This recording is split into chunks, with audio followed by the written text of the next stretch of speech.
Bonding के अंतर्गत आज हम बहुत ही इंपॉर्टेंट टॉपिक लेने जा रहे हैं, दैट इज VSEPR थ्योरी, यानी valence shell electron pair repulsion theory, संयोजकता सेल इलेक्ट्रॉन युग्म प्रतिकर्षण सिद्धांत। याद रहे, बहुत ही इंपॉर्टेंट थ्योरी है। जब हम बात करते हैं कॉम्पिटिटिव एग्जामिनेशन की, तो इस थ्योरी से निश्चित रूप से क्वेश्चंस पूछे जाते हैं। तो चलिए स्टार्ट करते हैं valence shell electron pair repulsion theory और देखते हैं कि इसको किसने दिया था, इसके मेन पोस्टुलेट्स कौन कौन से हैं और यह मॉलिक्यूल की जियोमेट्री डिसाइड करने में कैसे हमारा हेल्प करता है। तो चलिए स्टार्ट करते हैं VSEPR थ्योरी। देखिए स्लाइड में क्या लिखा है, valence shell electron pair repulsion theory, VSEPR theory. This theory was for the first time proposed by Powell and then modified by Gillespie and Nihoul. It is useful in deciding the geometry of those polyatomic covalent molecules in which all the atoms or groups remain attached to the central atom only by single bonds, but not by multiple bonds, that is double or triple bonds. तो आपको बताया गया कि VSEPR theory करती क्या है। तो याद रहे, यह मॉलिक्यूल की जियोमेट्री डिसाइड करती है, whether the molecule is linear, angular, trigonal, planar, tetrahedral, उसका जियोमेट्री कैसा है, इसको डिसाइड करने का काम कौन करता है, तो VSEPR थ्योरी करती है। क्लियर है।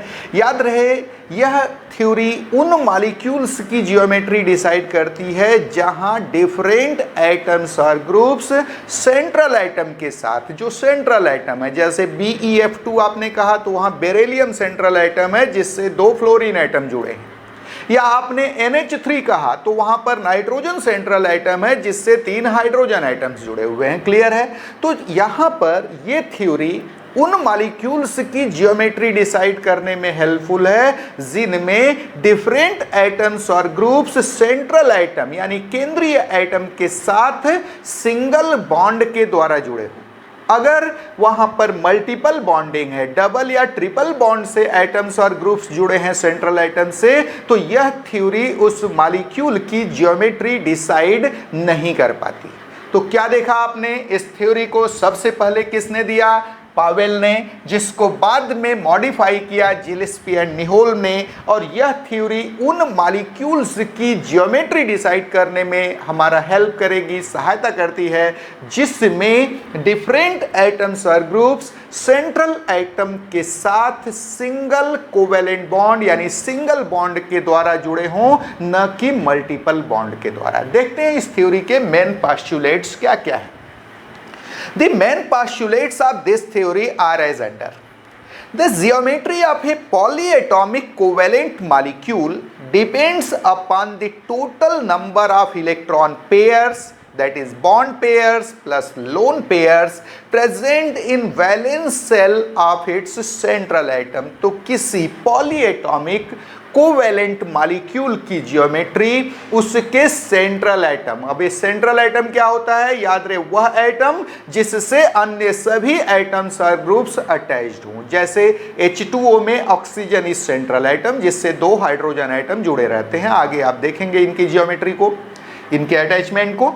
तो आपने देखा कि उन मॉलिक्यूल्स में जिनमें सारे के सारे एटम्स और ग्रुप सेंट्रल एटम से सिंगल बॉन्ड के द्वारा जुड़े हैं, उनकी जियोमेट्री सेंट्रल एटम के वैलेंस सेल में प्रेजेंट टोटल इलेक्ट्रॉन पेयर्स, याद रहे, टोटल इलेक्ट्रॉन पेयर्स में बॉन्ड पेयर्स यानी ऐसे इलेक्ट्रॉन पेयर जो बॉन्ड बनाने में इन्वॉल्व हुए हैं, प्लस लोन पेयर्स यानी ऐसे इलेक्ट्रॉन पेयर जो अनशेयर्ड हैं, जो बॉन्ड फॉर्मेशन में इन्वॉल्व नहीं हुए हैं। क्लियर है। इन दोनों की जो टोटल संख्या है, कहां पर, सेंट्रल एटम के वैलेंस सेल में, केंद्रीय एटम के वैलेंस सेल में टोटल इलेक्ट्रॉन पेयर्स जो हैं, that is bond pairs plus lone pairs, ये मिलकर डिसाइड करते हैं कि मॉलिक्यूल की जियोमेट्री क्या होगी। चलिए आगे देखिए क्या बोल रहा है next postulate. The electron pairs present in valence shell of central atom repel each other, hence they tend to be at maximum distance from one another. it corresponds to the minimum repulsion, minimum energy and therefore maximum stability। तो याद रहे ये जो second postulate है actual में इस theory का नाम ही सेकेंड पास्टुलेट में कन्वर्ट हो गया है। देखिए आप थोड़ा सा मैं पीछे चल रहा हूं। सेकेंड थ्योरी का नाम valence shell electron pair repulsion theory, यानी सेंट्रल एटम के वैलेंस सेल में प्रेजेंट इलेक्ट्रॉन पेयर्स एक दूसरे को रिपेल करते हैं, एक दूसरे को प्रतिकर्षित करते हैं। नेचुरली इलेक्ट्रॉन नेगेटिवली चार्ज हैं तो एक दूसरे को क्या करेंगे, रिपेल करेंगे। तो आपको बताया गया कि सेंट्रल एटम के वैलेंस सेल में जो इलेक्ट्रॉन पेयर्स हैं वो एक दूसरे को रिपेल करते हैं, एक दूसरे को प्रतिकर्षित करते हैं। तो नेचुरली वो एक दूसरे से मैक्सिमम डिस्टेंस पर रहना चाहेंगे ताकि रिपल्सन मिनिमम हो। रिपल्सन मिनिमम होगा तो सिस्टम की एनर्जी मिनिमम होगी और सिस्टम की एनर्जी मिनिमम होगी तो स्टेबिलिटी मैक्सिमम होगी। याद रहे ये बड़ा ही इंपॉर्टेंट फैक्ट है। इस यूनिवर्स में जितने भी सिस्टम आप देखते हैं, चाहे वो फिजिकल हो, केमिकल हो, बायोलॉजिकल हो, जो भी सिस्टम आप देखते हैं उन सबका एकमात्र एम है टू गेन स्टेबिलिटी। सबको क्या चाहिए, स्थायित्व चाहिए, स्टेबिलिटी चाहिए। सारा का सारा यूनिवर्स एक ही डायरेक्शन में भाग रहा है। क्या चाहिए उसको, तो यूनिवर्स को स्टेबिलिटी चाहिए।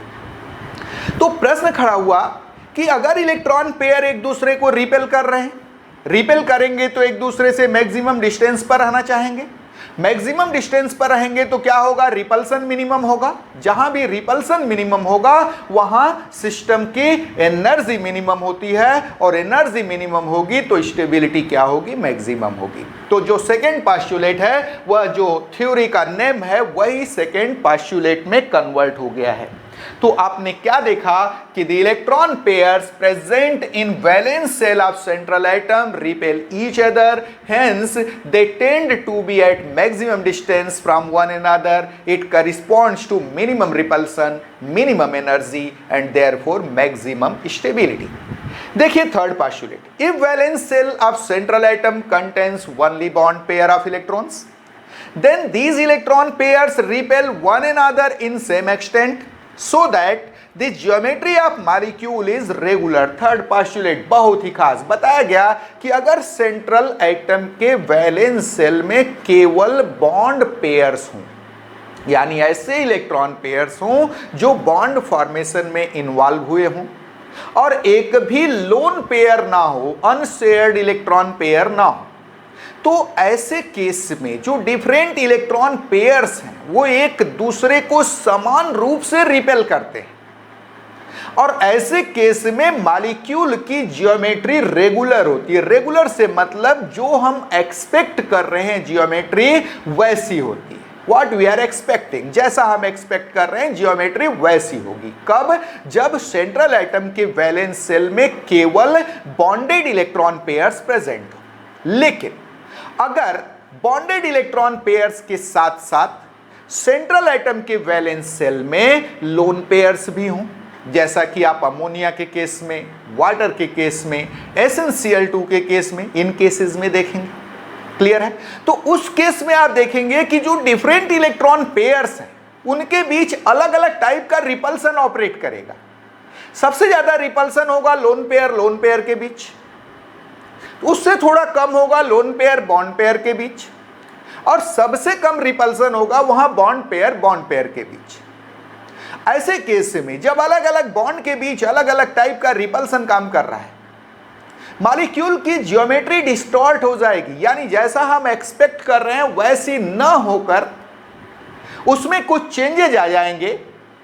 मॉलिक्यूल की ज्योमेट्री वहां क्या हो जाएगी, डिस्टॉर्टेड हो जाएगी। हम एग्जांपल देखेंगे, आगे सारे एग्जांपल आएंगे। ऐसे मॉलिक्यूल्स के केस आएंगे जहां पर सेंट्रल एटम के वैलेंस सेल में सिर्फ बॉन्ड पेयर्स हैं, लोन पेयर्स नहीं हैं, जहां मॉलिक्यूल की ज्योमेट्री रेगुलर है। रेगुलर से मतलब व्हाट वी आर एक्सपेक्टिंग।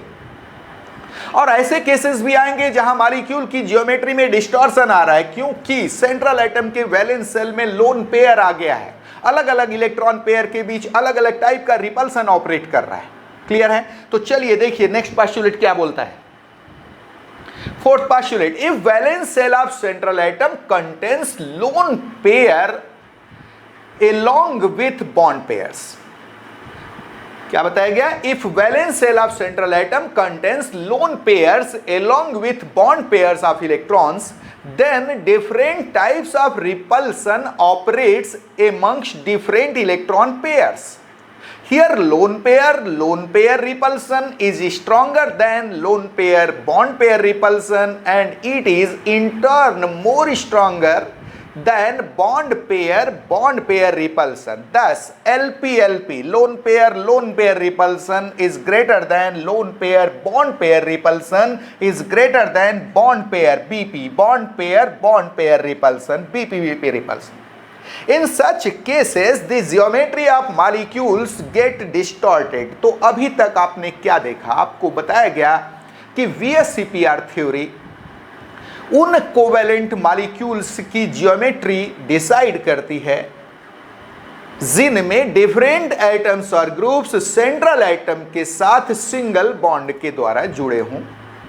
दूसरी चीज बताई गई कि अगर हम बात कर रहे हैं किसी ऐसे कोवेलेंट पॉलीएटॉमिक मॉलिक्यूल की जिनमें डिफरेंट एटम्स और ग्रुप्स सेंट्रल एटम के साथ सिर्फ सिंगल बॉन्ड के द्वारा जुड़े हैं, तो यहां पर मॉलिक्यूल की ज्योमेट्री उसके सेंट्रल एटम के वैलेंस सेल में प्रेजेंट टोटल इलेक्ट्रॉन पेयर्स की संख्या, टोटल इलेक्ट्रॉन पेयर्स में याद रहे bond pairs plus lone pairs दोनों इन्वॉल्व हुए हैं, उस संख्या पर डिपेंड करेगी। और यहां अगर सेंट्रल एटम के वैलेंस सेल में केवल बॉन्डेड इलेक्ट्रॉन पेयर्स हैं तो डिफरेंट बॉन्डेड इलेक्ट्रॉन पेयर्स एक दूसरे को समान रूप से रिपेल करेंगे और ऐसे केस में मॉलिक्यूल की ज्योमेट्री रेगुलर होगी। क्लियर है? एक एग्जांपल बताते हैं। सपोज हम BeF2 मॉलिक्यूल का केस लेते हैं, बेरिलियम डाइफ्लोराइड।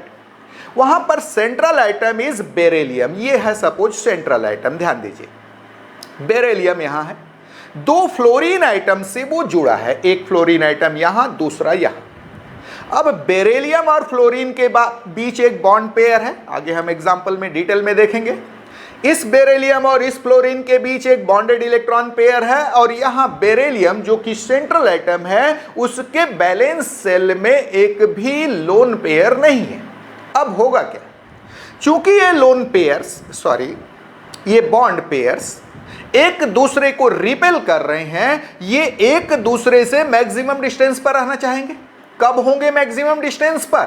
जब वे 180 डिग्री पर हों, क्योंकि अगर आपने एंगल को घटाया तो ये बॉन्ड पेयर एक दूसरे के नजदीक आ जाएंगे। ध्यान दीजिए जब वो 180 डिग्री पर थे, बॉन्ड पेयर्स के बीच का डिस्टेंस वहां पर मैक्सिमम था, रिपल्सन वहां मिनिमम था, सिस्टम की एनर्जी मिनिमम थी, स्टेबिलिटी मैक्सिमम थी।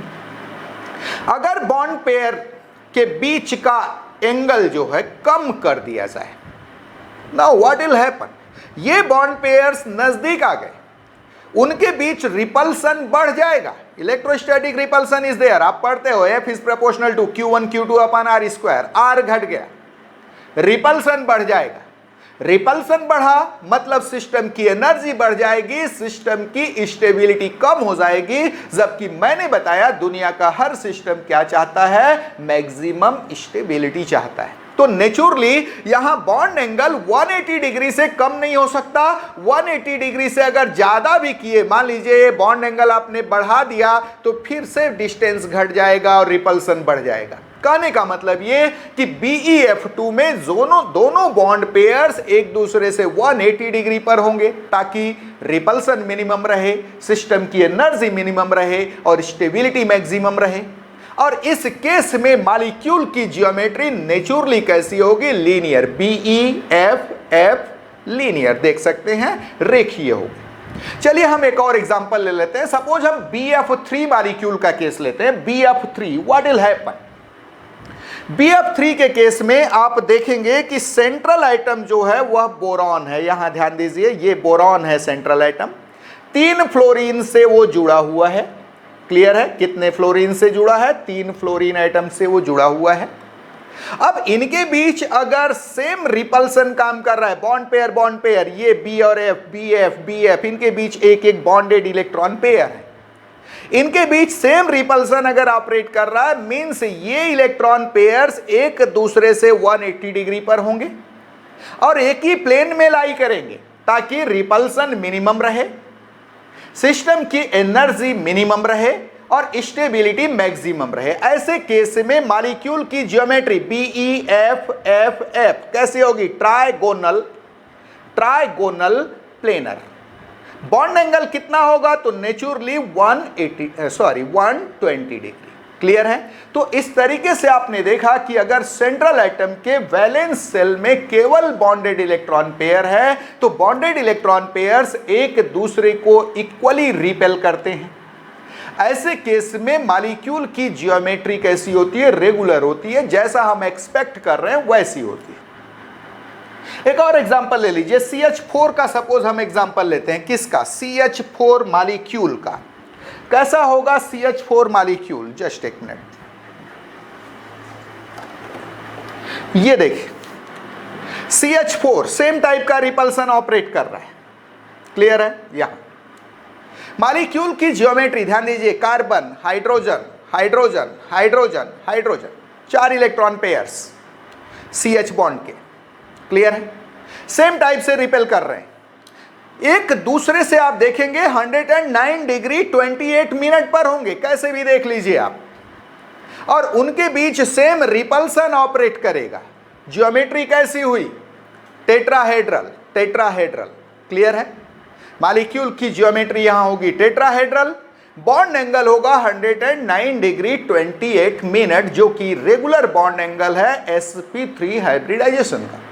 पीछे आप हाइब्रिडाइजेशन बहुत डिटेल में पढ़ चुके हैं। क्लियर है? तो आपने देखा कि सेंट्रल एटम के वैलेंस सेल में अगर केवल बॉन्डेड इलेक्ट्रॉन पेयर्स हैं तो वो इलेक्ट्रॉन पेयर एक दूसरे को इक्वली रिपेल करते हैं। ऐसे केस में मॉलिक्यूल की ज्योमेट्री रेगुलर होती है। आगे हम रेगुलर ज्योमेट्री का पूरा एक अलग से चार्ट बना करके देंगे आपको, किस केस में कितने बॉन्ड पेयर्स होने पर सेंट्रल एटम के वैलेंस सेल में कितने बॉन्ड पेयर्स होंगे तो ज्योमेट्री कितनी होगी।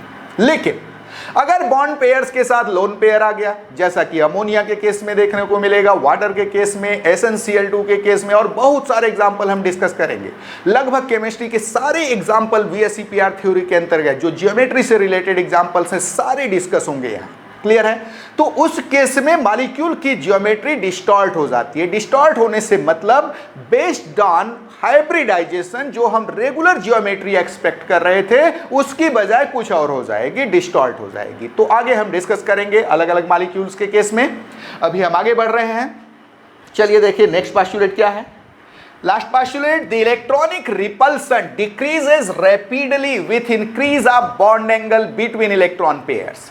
It is the highest for 90 degree, intermediate for 120 degree and is the least for 180 degree. तो आपको बताया गया कि इलेक्ट्रॉन पेयर्स के बीच जो एंगल है वह बढ़ने के साथ साथ जो रिपल्सन है वो डिक्रीज होता है। सबसे ज्यादा रिपल्सन कितने डिग्री के लिए है? तो 90 डिग्री के लिए है। इंटरमीडिएट कंडीशन किसके लिए आया? 120 डिग्री के लिए। और लीस्ट रिपल्सन इलेक्ट्रॉन पेयर्स के बीच कब काम करता है? जब वे 180 डिग्री पर हो। क्लियर? चलिए ये पोस्टुलेट्स हो गए। बारी आई applications of VSEPR theory. VSEPR theory के एप्लीकेशंस की। एप्लीकेशंस आप जानते हैं, यह theory molecules, polyatomic covalent molecules की ज्योमेट्री डिसाइड करती है, लेकिन एक लिमिटेशन है, उस मॉलिक्यूल में जितने एटम्स और ग्रुप्स हैं वो सेंट्रल एटम के साथ सिंगल बॉन्ड के द्वारा बॉन्डेड होने चाहिए, वहां पर डबल या ट्रिपल बॉन्ड नहीं होना चाहिए। देखिए, depending upon the number of total bond pairs of electrons present in valence shell of central atom, the regular geometry of different types of molecules with bond angles and examples are listed here. तो मैंने अभी बताया था कि एक list बना करके, एक टेबल बना करके हम रेगुलर जियोमेट्री को डिटेल करेंगे। यहाँ पर depending upon the number of valence shell electron pairs, valence shell में कितने इलेक्ट्रॉन पेयर्स है और साथ साथ वो सारे इलेक्ट्रॉन पेयर्स कैसे हैं, बॉन्ड पेयर्स हैं, कोई लोन पेयर नहीं है, उस केस में मॉलिक्यूल की रेगुलर जियोमेट्री क्या क्या होगी उसकी लिस्टिंग की गई है। आगे देखिए, यहां पर कॉलम देखिए, type of molecules, number of bond pairs, next है geometry, bond angle and examples. बहुत ही इंपॉर्टेंट केस है, कॉम्पिटिटिव एग्जामिनेशन का बैकबोन।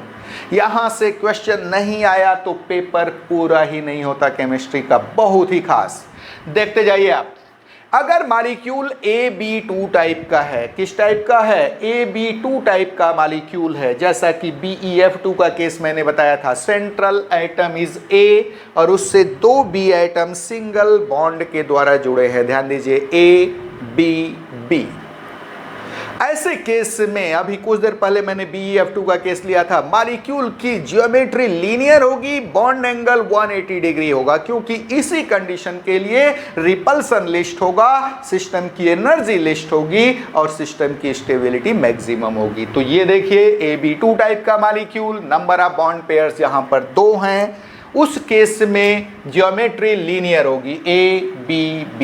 यहां ये जुड़े हुए हैं 180 degree linear geometry, bond angle 180 degree. Example इसके कौन कौन से हैं? रेड डालिए, BeF2, BeCl2, ZnCl2, CdCl2, HgCl2। बहुत ही खास, कौन कौन से? ध्यान दो, BeF2, BeCl2, ZnCl2 cadmium chloride, CdCl2, HgCl2, ये सब हैं। लेकिन यहां इसी टाइप के 2 मॉलिक्यूल PbCl2 और SnCl2 आगे आकर के पढ़ोगे, वो लीनियर नहीं होते, क्योंकि उनमें लोन पेयर पाया जाता है इन valence shell of central atom. लेकिन इन सब के केस में ज्योमेट्री कैसी है? लीनियर है। चलिए आगे, AB3 टाइप का अगर मॉलिक्यूल है, वैलेंस सेल, सेंट्रल एटम के वैलेंस सेल में कुल 3 इलेक्ट्रॉन पेयर्स हैं, वैसे केस में आप देखेंगे कि मॉलिक्यूल की ज्योमेट्री मिनिमम रिपल्सन के लिए जरूरी है कि डिफरेंट इलेक्ट्रॉन पेयर्स एक दूसरे से 120 डिग्री पर हों, सेम प्लेन में लाई करें। ऐसे केस में मॉलिक्यूल की ज्योमेट्री ट्राइगोनल प्लेनर हो जाती है, ट्राइगोनल प्लेनर। क्लियर है? Bond angle 120 degree. एग्जाम्पल है BF3, BCl3, AlCl3, ये सब इसके एग्जाम्पल हैं। ये देखिए AB3 टाइप का molecule, number of bond pairs यहां पर कितने हो गए हैं? 3 हो गए हैं। ये देखिए A था सेंटर में, BBB, यहां पर बॉन्ड पेयर्स हैं टोटल 3। क्लियर है? ऐसे केस में ज्योमेट्री कैसी हो गई? Trigonal planar, bond angle 120 degree. Example is BF3, BCl3, AlCl3। चलिए नेक्स्ट कैटेगरी, AB4 टाइप का कोई मॉलिक्यूल हो, किस टाइप का? AB4, number of bond pairs 4 हो। ऐसे केस में मैंने बताया कि सेम रिपल्सन ऑपरेट करने के लिए जरूरी है कि सारे बॉन्ड पेयर्स टेट्राहेड्रली अरेंज्ड हो, लाइक दिस। कैसे अरेंज्ड हो? टेट्राहेड्रली, सब जगह एंगल सेम होगा। ज्योमेट्री कैसी होगी? टेट्राहेड्रल। याद रहे, ज्योमेट्री इज टेट्राहेड्रल। क्लियर है? ये बॉन्ड्स ऐसे हैं, याद रहे, ये प्लेनर नहीं है, अलग हैं। क्लियर है? तो ऐसे केस में ज्योमेट्री कैसी हो गई? Tetrahedral, bond angle 109 degree 28 minute. Example है, रट डालिए, CH4, CCl4, SiF4, याद रहे कार्बन फैमिली का सिलिकॉन लगा दिया गया है, SiF4, SiCl4, ये सब एग्जाम्पल है किसके? टेट्राहेड्रल ज्योमेट्री वाले मॉलिक्यूल के। रेगुलर एग्जाम्पल है ये सब। चलिए आगे बढ़ रहे हैं हम। अब अगर सेंट्रल एटम के वैलेंस सेल में 5 इलेक्ट्रॉन पेयर्स हैं, AB5 टाइप का मॉलिक्यूल है, ऐसे केस में आप देखेंगे मिनिमम रिपल्सन के लिए ये जो इलेक्ट्रॉन पेयर्स हैं एक दूसरे को ट्राइगोनल बाय पिरामिडल वे में अरेंज करेंगे। वहां पर 3 जो बॉन्डेड इलेक्ट्रॉन पेयर्स हैं वो सेम प्लेन में लाई करेंगे, लाइक दिस, जैसा BF3 के केस में आपने देखा था। जबकि एक बॉन्ड पेयर इस प्लेन के परपेंडिकुलरली अबव होगा, लंबवत ऊपर होगा, और दूसरा परपेंडिकुलरली बिलो होगा। ज्योमेट्री होगी ट्राइगोनल बाय पिरामिडल, एक ऊपर की ओर ऐसा पिरामिड बन रहा है बाय पिरामिडल, और एक नीचे की ओर पिरामिड बनेगा लाइक दिस, इस टाइप से। क्लियर है? तो ज्योमेट्री कैसी होगी? Trigonal bye pyramidal. एग्जाम्पल है इसका PF, कौन है एग्जाम्पल? ये देखिए PF5, PCl5, ये इसके एग्जाम्पल हैं। क्लियर है? बहुत ही खास। याद रहे, सेंट्रल एटम के वैलेंस सेल में 5 इलेक्ट्रॉन पेयर्स होंगे, सारे के सारे बॉन्ड पेयर्स होंगे, और कोई लोन पेयर का केस यहां नहीं है। क्लियर है? एग्जाम्पल किसका आया? PF5, PCl5, geometry is trigonal bipyramidal. Bond angle कितना बन रहा है? तो याद रहे यहां जो एक सेम प्लेन में जो इलेक्ट्रॉन पेयर्स थे 120 डिग्री पर थे, बॉन्ड एंगल 120 डिग्री, और ये सारे के सारे इलेक्ट्रॉन पेयर जो परपेंडिकुलरली अबव था उससे 90 डिग्री बना रहे थे। ध्यान दीजिए, सपोज हम PCl5 बोल रहे हैं, P, Cl, Cl, Cl, तीन यहां, एक चौथा Cl ऊपर, पांचवा Cl नीचे, तो बॉन्ड एंगल एक तो 120 डिग्री का बनेगा और दूसरा 90 डिग्री का बनेगा। क्लियर है? 90 डिग्री। आगे इसका केस आप पढ़ भी चुके हैं, sp3d हाइब्रिडाइजेशन के केस में आया था। इन बॉन्ड्स को हम नॉन एक्सियल बॉन्ड्स बोलते थे, जबकि जो ऊपर और नीचे हैं उनको एक्सियल बॉन्ड्स बोलते थे। ये जो नॉन एक्सियल है इनका नाम था इक्विटोरियल बॉन्ड्स। इक्विटोरियल बॉन्ड्स और इक्विटोरियल बॉन्ड्स के बीच वहां बॉन्ड एंगल आता था 120 डिग्री, जबकि इक्विटोरियल और एक्सियल के बीच बॉन्ड एंगल आता था 90 डिग्री। आप देख सकते हैं ये बॉन्ड इसके साथ 90 डिग्री बना रहा है। क्लियर है? चलिए आगे बढ़ रहे हैं।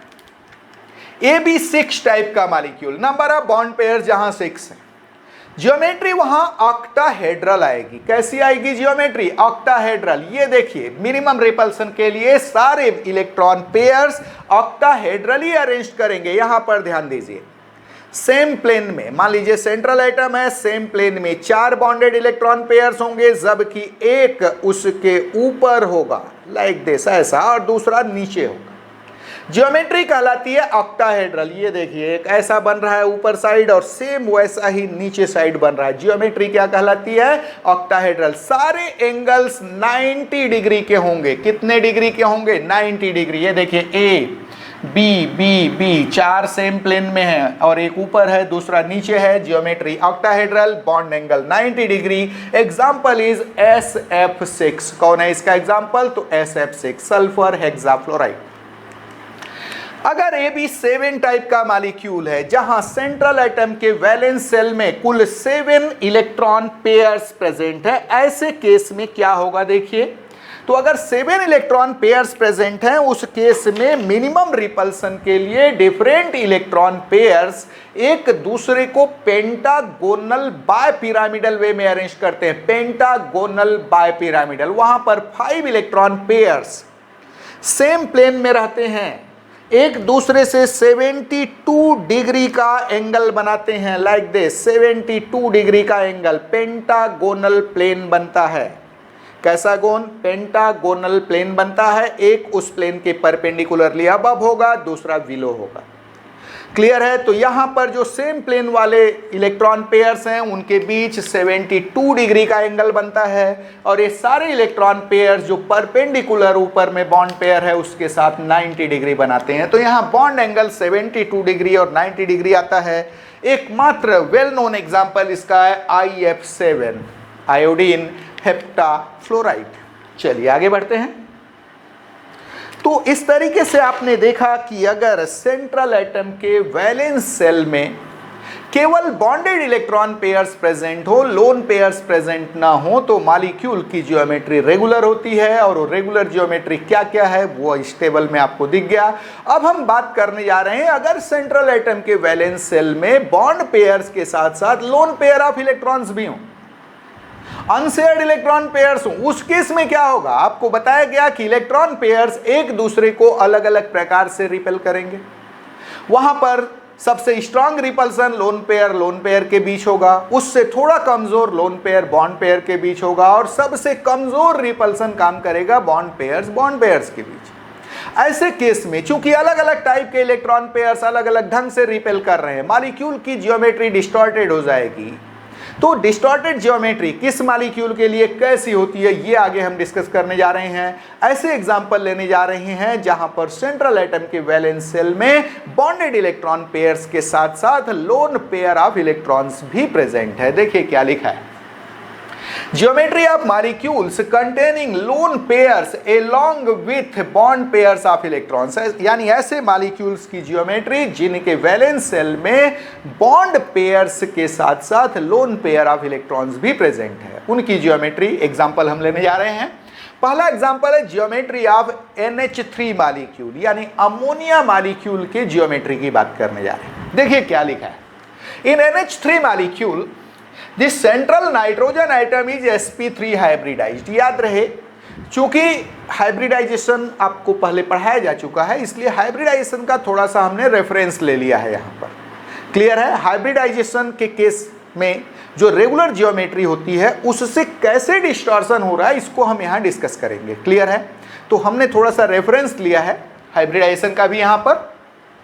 इन NH3 molecule this central nitrogen atom is sp3 hybridized and contains in all 4 electron pairs in its valence shell, of which 3 are bond pairs while rest 1 is lone pair. Due to presence of a lone pair of electrons, the molecule has a trigonal pyramidal geometry. तो आप देखेंगे कि ammonia में central nitrogen item के valence shell में कुल 4 electron pairs होते हैं। कैसे आया ये देखिए, इसके लिए एक फार्मूला भी है जो वेल नोन फार्मूला है। हम अप्लाई करके टाइप ऑफ हाइब्रिडाइजेशन डिसाइड करते हैं। क्या डिसाइड करते हैं? किसी मॉलिक्यूल में, किसी आयन में हाइब्रिडाइजेशन कौन सा है, हम इजीली पता कर सकते हैं यूजिंग फार्मूला। आगे हम एक वीडियो लेकर के आएंगे जिसमें हम आपको दिखाएंगे कि अगर कोई स्पीसीज दी हुई है, then how you can decide hybridization state in different atoms of this species. Species के अलग अलग एटम में कौन सा हाइब्रिडाइजेशन इन्वॉल्व है, आप कैसे पता कर सकते हैं? बड़ा ही इंपॉर्टेंट पॉइंट है। इसका हम एक अलग वीडियो लेकर के आएंगे, जस्ट अगले वीडियोस में हो सकता है कि वो आ जाए। तो यहाँ पर NH3 में टाइप ऑफ हाइब्रिडाइजेशन कैसे डिसाइड हुआ? देखिए n यहाँ पर हम number of total electron pairs की बात कर रहे हैं। Total number of electron pairs he decide करेगा कि हाइब्रिडाइजेशन क्या होगा। अगर टोटल इलेक्ट्रॉन पेयर्स अपने पास 2 आ रहे हैं, वहां पर sp हाइब्रिडाइजेशन होगा। 3 आ रहे हैं, sp2 होगा। 4 आ रहे हैं, sp3 होगा। 5 आ रहे हैं, sp3d होगा, लाइक दिस। तो यहां पर आप n, that is number of electron pairs, equal होता है 1/2 into v। What is v? Number of valence electrons in central atom. Central atom जो है उसमें कितने वैलेंस इलेक्ट्रॉन है, that is v, plus m।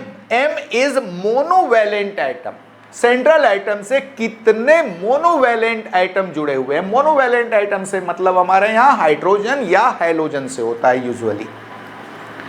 Plus a is number of charge on an ion. अगर वह anion है, negative ion है, तो उस पर कितना चार्ज है वह प्लस होगा, -c। और अगर वह कैटायन है, that is number of charge on cation. What is c? Number of charge on cation. अगर वह कैटायन है, पॉजिटिव आयन है, तो उस पर कितना चार्ज है वो माइनस हो जाएगा। तो ये बहुत ही well known formula, competitive examination में आपका बहुत हेल्प करेगा हाइब्रिडाइजेशन डिसाइड करने में। तो टाइप ऑफ हाइब्रिडाइजेशन कैसे डिसाइड होगा? n। What is n? That is total number of electron pairs in valence shell of central atom. Central atom के वैलेंस सेल में टोटल कितने इलेक्ट्रॉन पेयर्स हैं, उसकी संख्या हमको फाइंड होगी 1/2 into v plus m plus a minus c। What is v? Number of valence electrons in central atom. What is m? Number of monovalent atoms attached with central atom. What is a? That is number of charge on an ion, and c, that is number of charge on cation. Apply करते हैं ammonia के case में, equal हो जाएगा 1/2 into 5। Ammonia में central atom is phosphorus, central atom is nitrogen. Electronic configuration 1s2 2s2 2p3। Valence shell is second shell, 1s2 is inner shell, 2s2 2p3 second shell is valence shell. कितने electron है? 2s2, s2 में 2 electron है, 2p3, total 5 electrons है। तो balance electrons की संख्या आ गई 5 plus 3 NH3। Nitrogen से कितने हाइड्रोजन जुड़े हुए हैं, मोनोवैलेंट आइटम्स, दैट इज 3। तो यहां पर 5 plus 3 plus a NH3 is not an ion, that is molecule. वो मॉलिक्यूल है, एनायन नहीं है, उस पर कोई चार्ज नहीं है, तो a और c का वैल्यू 0 हो गया। तो 1/2 into 5 plus 3 plus 0 minus 0, that is 8/2, 4 bond pairs आ गया। 4 बॉन्ड पेयर्स यानी sp3 हाइब्रिडाइजेशन। sp3 हाइब्रिडाइजेशन में टोटल 4 हाइब्रिडाइज्ड ऑर्बिटल बनते हैं। क्लियर है? तो यहाँ पर नंबर ऑफ हाइब्रिडाइज्ड ऑर्बिटल्स और number of total electron pairs हमको पता चल जाए, तो उस केस में हमको पता चल जाता है कि टाइप ऑफ हाइब्रिडाइजेशन क्या होगा। तो अमोनिया के केस में टाइप ऑफ हाइब्रिडाइजेशन sp3 आया। जियोमेट्री इसकी कैसी होनी चाहिए थी? टेट्राहेड्रल, लेकिन नहीं होती। इसकी जियोमेट्री सिंपली ट्राइगोनल पिरामिडल, या उसको आप पिरामिडल भी कई बार बोलते हो, पिरामिडल होती है। देखिए कैसे, ध्यान दो, ये देखिए आप, यहां पर अगर मॉलिक्यूल की ज्योमेट्री रेगुलर होती, यानी सारे के सारे चारों इलेक्ट्रॉन पेयर्स अगर बॉन्ड पेयर्स होते, तब क्या होता? तब वो चारों इलेक्ट्रॉन पेयर एक दूसरे के साथ, या चारों इलेक्ट्रॉन पेयर टेट्राहेड्रल अरेंजमेंट रखते। कौन सा अरेंजमेंट रखते? टेट्राहेड्रल। वहां पर ज्योमेट्री टेट्राहेड्रल होता, लेकिन इस केस में थोड़ा अलग है। ये nitrogen, hydrogen, hydrogen, hydrogen, N और H के बीच तो बॉन्डेड इलेक्ट्रॉन पेयर है, लेकिन एक लोन पेयर है। ये जो ऑर्बिटल है उसमें एक ऐसा इलेक्ट्रॉन पेयर प्रेजेंट है जो बॉन्ड फॉर्मेशन में इन्वॉल्व नहीं हुआ है। तो यहां सेंट्रल नाइट्रोजन एटम के वैलेंस शेल में कुल 4 इलेक्ट्रॉन पेयर्स हैं, जिसमें से 3 बॉन्ड पेयर्स हैं और एक लोन पेयर है। अब यहां रिपल्सन 2 टाइप का दिख रहा है, बॉन्ड पेयर, बॉन्ड पेयर। ये बॉन्ड पेयर इलेक्ट्रॉन है, bond pair, bond pair, bond pair, bond pair, bond pair, bond pair, ये रिपल्सन है। लेकिन यहां का repulsion loan pair, bond pair, loan pair, bond pair, loan pair, bond pair. ये repulsion stronger है, ये repulsion कमजोर है। पढ़ चुके हो आप लोग, लोन पेयर रिपल्सन सबसे strongest, then lone pair, bond pair, और सबसे कमजोर बॉन्ड पेयर, बॉन्ड पेयर। तो ये सबसे कमजोर रिपल्सन, ये stronger repulsion. What will happen? ये बॉन्ड्स ऐसे, इन पर प्रेशर पड़ेगा, ये नजदीक आएंगे। याद रहे, लोन पेयर ज्योमेट्री डिसाइड करने में कोई रोल प्ले नहीं करेगा। ज्योमेट्री कैसी हो गई? Pyramidal, nitrogen, hydrogen, hydrogen, hydrogen, एक पिरामिड जैसा बन गया। ज्योमेट्री इज ट्राइगोनल, जो बेस है वो ट्राइगोनल है, trigonal pyramidal, NHHH। Lone pair geometry decide नहीं करता। क्लियर है? और बॉन्ड एंगल जो 109 डिग्री 28 मिनट हुआ करता था, वो थोड़ा डिक्रीज हो गया जब बॉन्ड नजदीक आए, थोड़ा डिक्रीज हो गया, और वो हो गया अबाउट 107 डिग्री। कितने का हो गया? तो अमोनिया का जो जियोमेट्री है वह कैसा है? पिरामिडल है, और बॉन्ड एंगल वहां जो रेगुलर बॉन्ड एंगल है sp3 हाइब्रिडाइजेशन का, दैट इज 109 डिग्री 28 मिनट, उससे थोड़ा कम है। कितना है? 107 डिग्री। देखिए आगे क्या लिखा है। Here lone pair bond pair repulsion is more stronger than bond pair repulsion. Hence N-H bonds come close together and bond angle gets reduced to 107 degree from 109 degree 28 minute, that is normal bond angle of sp3 hybridization. Thus the geometry of molecules gets distorted from tetrahedral to trigonal pyramidal. तो ammonia के case में आपने देखा कि central nitrogen atom के valence shell में कुल 4 electron pairs थे, जिसमें से 3 बॉन्ड पेयर्स थे, एक लोन पेयर था। 2 अलग अलग टाइप का रिपल्सन वहां ऑपरेट हो रहा था। एक था loan pair bond pair repulsion और दूसरा था bond pair repulsion.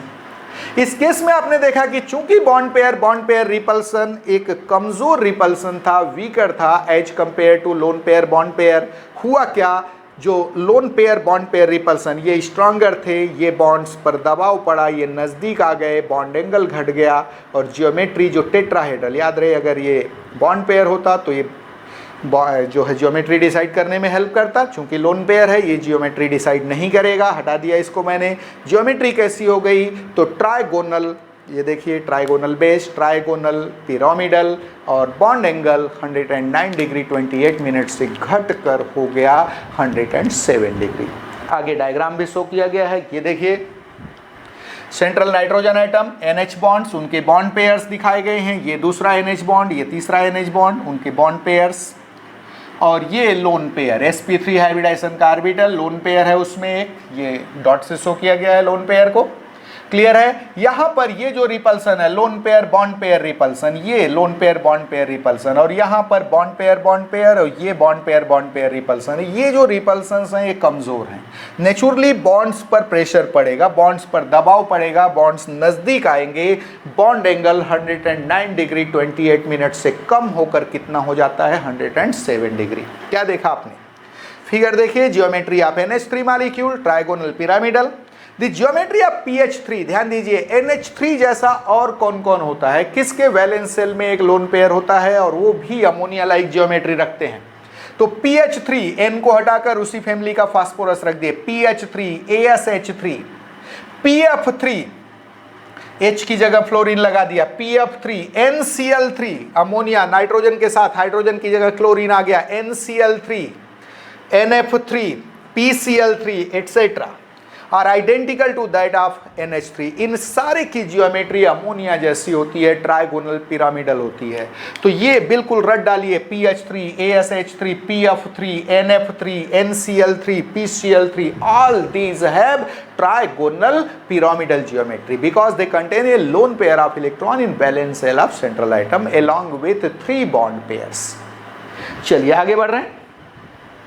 Next case, इस कैटेगरी का और एक एग्जांपल कंसीडर करते हैं, that is geometry of water molecule. देखिए स्लाइड में क्या लिखा है, इन H2O molecule the central oxygen atom is sp3 hybridized and contains in all 4 electron pairs in its valence shell, of which 2 are bond pairs while rest 2 are lone pairs। Due to presence of 2 lone pairs, the molecule has angular, bent और V-shaped geometry। तो आपने देखा कि H2O molecule में central oxygen atom के valence shell में कुल 4 electron pairs present होते हैं।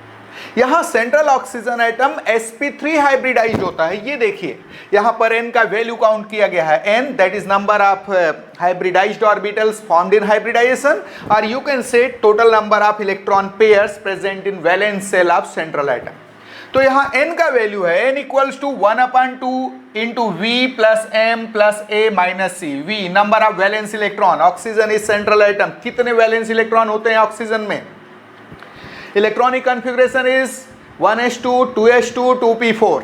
तो आउटर सेल में 2s2 2p4 टोटल 6 इलेक्ट्रॉन्स हैं। तो यहां पर v का वैल्यू हो गया 6। m number of monovalent atoms attached with central atom, H2O में ऑक्सीजन से 2 हाइड्रोजन एटम यानी 2 मोनोवैलेंट एटम्स जुड़े हुए हैं। तो क्या देखा आपने, m का वैल्यू 2 हो गया। a that is number of charge on anion, H2O न तो एनायन है न ही कैटायन है, तो नेचुरली a और c के वैल्यू 0 रखे जाएंगे। तो क्या आया यहाँ पर वैल्यू 4 आ गया। 4 हाइब्रिडाइज्ड ऑर्बिटल्स किस में बनते हैं, किस हाइब्रिडाइजेशन में? Answer is sp3। तो यहाँ पर H2O के केस में central oxygen atom sp3 hybridised है, जिसके वैलेंस सेल में कुल 4 इलेक्ट्रॉन पेयर्स हैं, जिसमें से 2 बॉन्ड पेयर्स हैं और रेस्ट 2 कैसे हैं, लोन पेयर्स हैं। आप देखेंगे कि लोन पेयर्स के प्रेजेंस के कारण, जैसा कि अमोनिया के केस में हुआ था, बॉन्ड एंगल डिक्रीज हुआ था। यहां पर 2 लोन पेयर हैं। अमोनिया के केस में सेंट्रल नाइट्रोजन एटम के वैलेंस सेल में केवल 1 लोन पेयर ऑफ इलेक्ट्रॉन था, यहां 2 लोन पेयर ऑफ इलेक्ट्रॉन्स हैं। क्लियर है? नेचुरली बॉन्ड एंगल और ज्यादा डिक्रीज होगा, 109 डिग्री 28 मिनट से डिक्रीज होकर के यह 104.5 डिग्री का हो जाता है। किसके केस में? In case of water. देखिए कैसा होगा, आपको डायग्राम दिखाते हैं। सपोज ये है वाटर मॉलिक्यूल की ज्योमेट्री को एक्सप्लेन करने जा रहे हैं। ये है सपोज, यहां पर सेंट्रल ऑक्सीजन एटम, सपोज इससे 2 हाइड्रोजन जुड़े हुए हैं, ऑक्सीजन और हाइड्रोजन के बीच बॉन्ड पेयर्स, ये ऑक्सीजन और हाइड्रोजन के बीच बॉन्ड पेयर्स, और ये हैं सपोज 2 लोन पेयर। याद रहे, अगर ये चारों इलेक्ट्रॉन पेयर्स ऑक्सीजन के वैलेंस सेल में जो चारों इलेक्ट्रॉन पेयर्स प्रेजेंट हैं, अगर सब के सब बॉन्ड पेयर्स होते तो जियोमेट्री टेट्राहेड्रल होती। लेकिन यहां केस क्या बन रहा है, 2 बॉन्ड पेयर्स हैं, रेस्ट 2 लोन पेयर्स। अब लोन पेयर्स के प्रेजेंस के कारण यहां पर 3 अलग अलग टाइप के रिपल्सन ऑपरेट कर रहे हैं। लोन पेयर रिपल्सन जो कि सबसे स्ट्रांग है, lone pair bond pair repulsion, loan pair bond pair repulsion, यहां भी loan pair bond pair, loan pair bond pair repulsion. याद रहे, सबसे स्ट्रांग रिपल्सन यहां है लोन पेयर, इन दोनों को हमने लोन पेयर कहा है। लोन पेयर रिपल्सन सबसे स्ट्रांग है। यहां पर loan pair bond pair repulsion जो है थोड़ा वीकर हैं, और सबसे कमजोर है बॉन्ड पेयर रिपल्सन। सबसे ज्यादा इस पर दबाव पड़ेगा, बॉन्ड एंगल डिक्रीज हो जाएगा, और डिक्रीज होकर के 104.5 डिग्री का हो जाता है, यानी अमोनिया से भी कम। ज्योमेट्री कैसी होगी? मैंने बताया कि ये लोन पेयर ज्योमेट्री डिसाइड करने में कोई रोल प्ले नहीं करती। Geometry is V shaped, angular, कैसी होगी? एंगुलर होगी और वी शेप्ड होगी। क्लियर है? तो आपने क्या देखा, वाटर मॉलिक्यूल की ज्योमेट्री कैसी होती है? बेंट होती है, यानी मुड़ी हुई, एंगुलर होती है और वी शेप्ड होती है। आगे देखिए क्या लिखा है, Here, the decreasing order of repulsion amongst different electron pairs is as under. Already बताया जा चुका है, यहां 3 टाइप के रिपल्सन ऑपरेट कर रहे हैं. सबसे स्ट्रॉन्ग रिपल्सन लोन पेयर है LP-LP, देन LP-BP, और सबसे कमजोर है BP-BP, यानी bond pair repulsion. Naturally bond pairs पर प्रेशर होगा, दबाव पड़ेगा, बॉन्ड पेयर्स नजदीक आएंगे, बॉन्ड एंगल डिक्रीज हो जाएगा नॉर्मल वैल्यू से. क्या देख रहे हैं? Hence O-H bonds come close together and bond angle gets reduced to 104.5 degree from 109 degree 28 minute. That is normal bond angle of sp3 hybridization. Competitive examination में बहुत पूछता है वाटर मॉलिक्यूल का bond angle. Always remember 104.5 degree. Thus, the geometry of water molecules becomes angular, bent और V-shaped. तो water molecule की geometry कैसी हो जाती है? एंगुलर हो जाती है, बेंट हो जाती है और V-shaped हो जाती है. आगे डायग्राम शो किया गया है. ये देखिए, ऑक्सीजन यहाँ सेंट्रल एटम है, उसके वैलेंस सेल में 2 लोन पेयर हैं, sp3 हाइब्रिडाइज्ड ऑर्बिटल में प्रेजेंट है. याद रहे, ऑलरेडी बता चुका हूं, H2O में central oxygen atom is sp3 hybridized. और इसके अलावा यहां पर 2 बॉन्ड पेयर्स हैं ऑक्सीजन और हाइड्रोजन के बीच. ये देखिए, यहां बॉन्ड बना है ओवरलैपिंग से, एक बॉन्ड पेयर ये, दूसरा बॉन्ड पेयर ये. इनके बीच सबसे कमजोर रिपल्सन है, that is bond pair repulsion.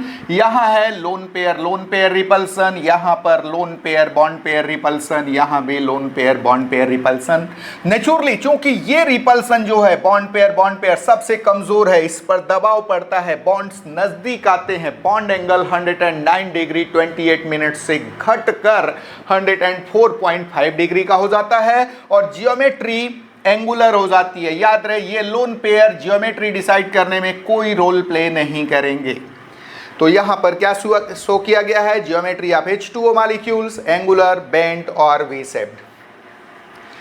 हाँ, the geometry of H2S, H2SE, H2T etc. Are identical to that of H2O. H2O जैसी ही जियोमेट्री आप देखेंगे ऑक्सीजन फैमिली के जो अदर मेंबर्स हैं, सल्फर है, सेलेनियम है, टेल्यूरियम है, इनके हाइड्राइड जो हैं that is H2S, H2SE, H2T, इनकी भी जियोमेट्री किसके समान होती है? वाटर के समान. तो रटने की जरूरत नहीं है, वाटर की जियोमेट्री मालूम है तो H2O का ऑक्सीजन हटाकर उसी फैमिली का मेंबर सल्फर लगा दिया गया, सेलेनियम लगा दिया गया, टेल्यूरियम लगा दिया गया, तो उसकी भी जियोमेट्री सेम होगी. हाँ, बॉन्ड एंगल में डिफरेंसेस आते हैं जिसको हम इनऑर्गेनिक सेक्शन में और क्लियर करेंगे, इलेबोरेट करेंगे. चलिए आगे बढ़ते हैं. तो आज के लेक्चर में आपने देखा कि VSEPR थ्योरी है क्या, इसके पास्टुलेट्स क्या क्या हैं. साथ में आपने देखा कि जब मॉलिक्यूल्स में सेंट्रल एटम के वैलेंस सेल में अगर बॉन्ड पेयर्स ऑफ इलेक्ट्रॉन्स हों, लोन पेयर्स ना हों, उस केस में मॉलिक्यूल की रेगुलर जियोमेट्री कौन कौन सी हो सकती है, उसके एग्जाम्पल्स कौन कौन से हैं जिनकी जियोमेट्री रेगुलर होती है. साथ में कुछ हमने एग्जाम्पल ऐसे भी देखे जहां सेंट्रल एटम के वैलेंस सेल में बॉन्ड पेयर्स के साथ साथ लोन पेयर्स भी था. 2 एग्जाम्पल आपके सामने आया था, अमोनिया और वाटर का केस. उनकी जियोमेट्री को भी हमने डिस्कस किया. हमने देखा कि जैसे ही लोन पेयर ऑफ इलेक्ट्रॉन्स आएगा सेंट्रल एटम के वैलेंस सेल में, वहां पर जियोमेट्री में डिस्टॉर्शन देखने को मिलेगा. अब कुछ और एग्जाम्पल की बारी आई. याद रहे, इनऑर्गेनिक केमिस्ट्री में एक बड़ा ही इंपॉर्टेंट पॉइंट होता है, मॉलिक्यूल के जियोमेट्री से क्वेश्चन पूछे जाते हैं. यहाँ पर हम नेक्स्ट लेक्चर में आप देखेंगे कि इन जनरल आपके सिलेबस में जितने भी मॉलिक्यूल्स आते हैं लगभग सारे की जियोमेट्री को हम कवर करेंगे. याद रहे, बहुत ही इंपॉर्टेंट टॉपिक है. वहाँ से क्वेश्चन निश्चित रूप से कॉम्पिटिटिव एग्जामिनेशन में आते हैं. अगर वहाँ से क्वेश्चन नहीं पूछे गए तो पेपर पूरा ही नहीं होता. चलिए, तो आपने देखा कि VSEPR थ्योरी से क्या क्या क्वेश्चंस यहाँ आ सकते हैं. इसका सेकंड पार्ट हम नेक्स्ट लेक्चर में लेकर आएंगे. हाँ, आपकी जनरली शिकायत रही है कि ये जो क्लासेस लग रहे हैं इनके PDF नोट्स हमको कहाँ से मिलेंगे, तो वो आपकी शिकायत दूर कर दी गई है. आप chemistryforcompetition.com इस वेबसाइट पर जा कर के बिल्कुल फ्री डाउनलोड कर सकते हैं PDF notes. Class 10th, 11th, 12th का केमिस्ट्री नोट्स PDF फॉर्म में मैक्सिमम आपको वहाँ पर मिल जाएगा. तो आज के लेक्चर में बस इतना ही, बाकी हम नेक्स्ट लेक्चर में देखेंगे. Thank you.